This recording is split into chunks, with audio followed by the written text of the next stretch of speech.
5M TV Sénégal. mbokk yi siifur 5M TV Sénégal dal leen ak jàmm.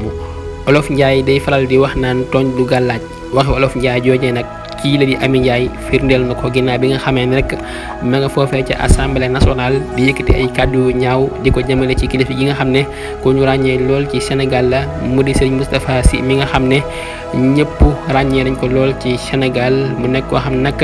yàgg naa xeexal Sénégal moom nag lékkati ay kàddu jëmale ko ci moom yoo xam ne yu ñaaw la mu nekk loo xam ne métti na Sénégal yëpp surtout taalibe yi nga xam ne ñoo jébbalu ci Serigne Moustapha Sy ñoom la gën a métti parce que nag wax ja ñaaw na lool nga jëmale ko ci kilifa wax joojee ma waxoon nag xëy na nag wax ja nag ñu bëri nee nan maanaam dana ko gis parce que nag maanaam la mu wax dafa ñaaw waaye nag dafa mel ni daal commencé na koo gis ndaxte kat ginnaaw bi nga xamee ne rek ki nga xam ne moo di Mame Diarra Fam ma ngay def ab discours am foofee ca assemblée nationale ñi gis ko ci wet bi rek moom mu daanu xëm ñu ko yëkkati di ko jàng-jangee di ko yóbbu Sénégal yi naan gisagul dara kii daal dana xam ne tooñ du gàllaaj kii dana xam ne daal kilifa kenn du ko tooñ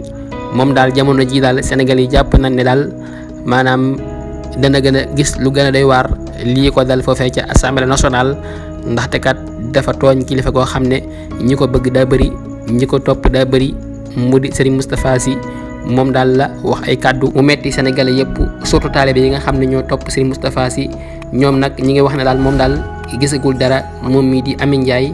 dina xam daal tooñ du gàllaaj voilà kon mbokk yi jox leen dig daje beneen incha allah ci 5M TV Sénégal jaa ngeen jëf ci ànd beeg 5M TV Sénégal ngeen wéy di abonné di aimé vidéo yi di ko partagé jaa ngeen jëf ci topp gi. 5M TV Sénégal.